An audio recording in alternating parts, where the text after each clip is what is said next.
नमस्कार, मैं सुशील महापात्रा। कुछ दिन पहले हमने ऑटो वालों की समस्या दिखाया था। सीएनजी का रेट बढ़ने के बाद जो ऑटो वाले हैं वो कैसे संघर्ष कर रहे हैं। और जब हम ऑटो वालों की समस्या दिखाया तब टैक्सी वाले भी हमको फ़ोन करने लगे।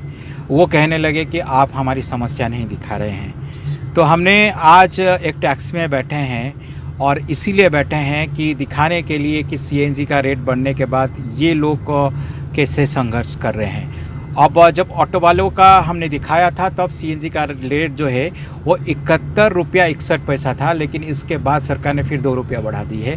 तो सीएनजी का रेट जो है वो 73 रुपया 61 पैसा हो गया है। ये जो बढ़ी है आपका सीएनजी का रेट, तो उसमें क्या दिक्कत आपको हो रही है, थोड़ा सा विस्तार से बताइए।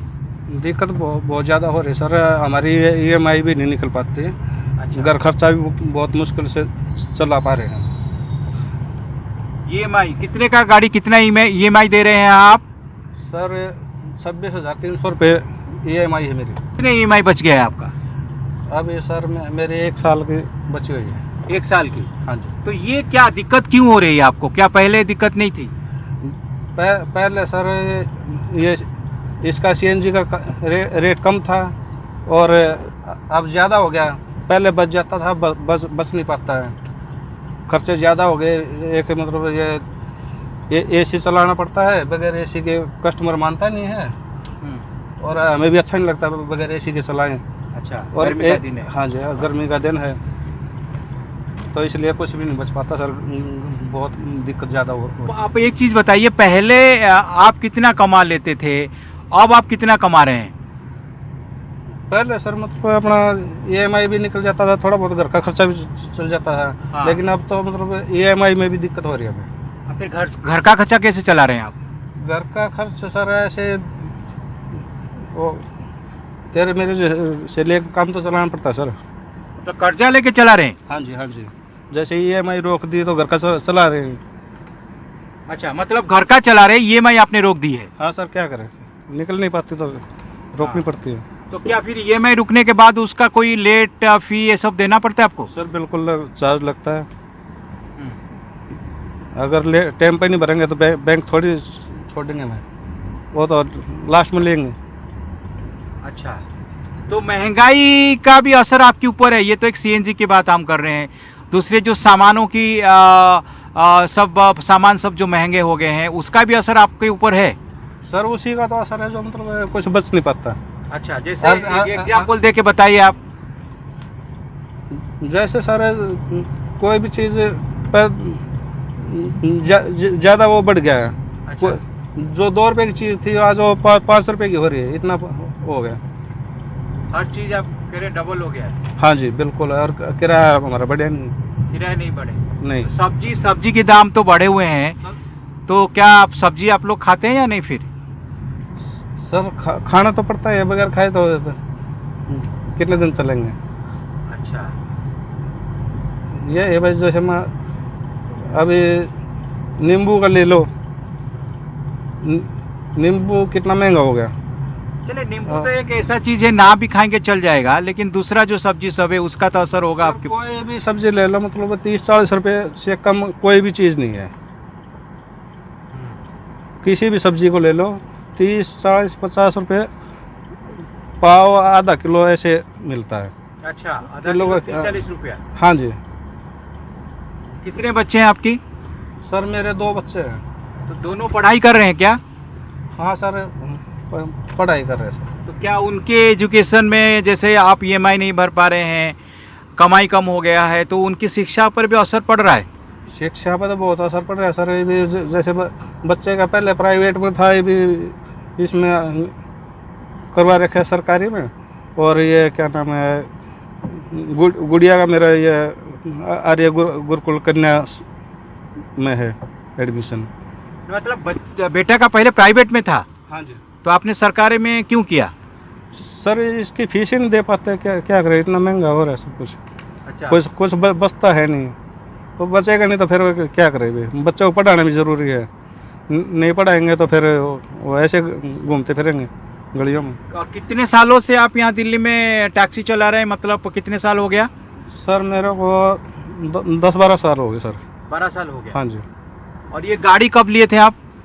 गाड़ी ली सर मैंने ये 2019 में दिसंबर में। और कितने पैसा दे के लिए थे ये सर 2,30,000 रुपये दे कर ली थी। 2,30,000 आपने मतलब डाउन पेमेंट दिया था? हाँ जी हाँ जी। और गाड़ी का दाम कितना है? इसका 10.5 था सर उस टाइम तो मतलब 8 लाख के करीब आपने लोन लिया है हाँ जी हाँ जी।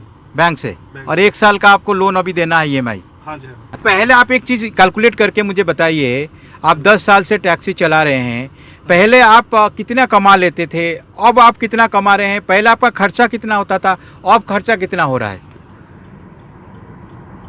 पहले सर महीने में 20-25 हज़ार रुपये बच जाते थे। अच्छा।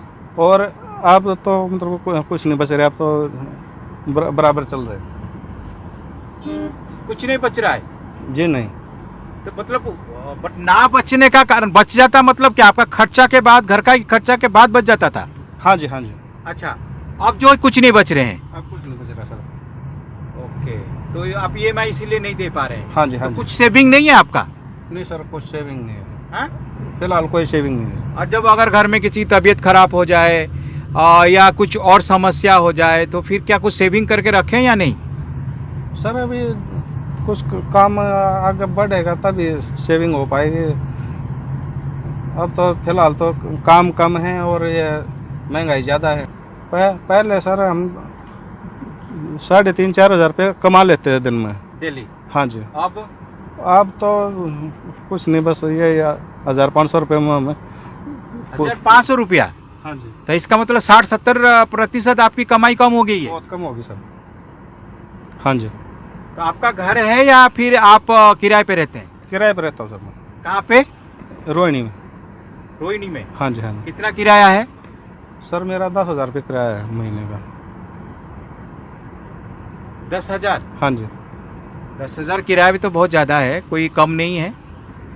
सर क्या करें भाई, पूरा परिवार है? हाँ जी, परिवार है। तो CNG का रेट बढ़ने के बाद और पेट्रोल का रेट बढ़ने के बाद सब परेशान हैं, ऑटो वाले परेशान हैं, टैक्सी वाले परेशान हैं।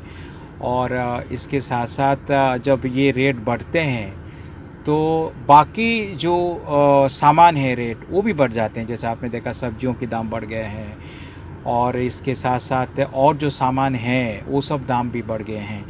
तो ये एक बहुत बड़ी बात है। तो महंगाई तो है, और सरकार ये कह रही है कि महंगाई और बढ़ेगी, और अगर आप महंगाई और बढ़ेगी तो जो गरीब लोग हैं, जो ये लोग हैं, ये क्या करेंगे?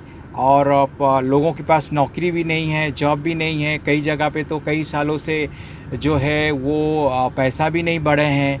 तो महंगाई 3-4 गुना बढ़ गए हैं, लेकिन उतने ही सैलरी में लोग काम कर रहे हैं। तो ये एक बहुत बड़ी समस्या है, क्योंकि लगता है कि शायद महंगाई का कोई असर नहीं है। जब देश के अंदर मंदिर और मस्जिद का राजनीति चल रहा है, हिंदू मुस्लिम का राजनीति चल रहा है, तो मीडिया भी उसमें खुश है, लोग भी खुश है। पहले तो ऐसा होता था, जब CNG के दाम 15-20 रुपया बढ़ जाते थे या पेट्रोल डीजल का दाम बढ़ जाते थे, 60-70 रुपया पहुँच जाते थे, तो लोग सड़क पर सिलेंडर लेकर भी उतर जाते थे।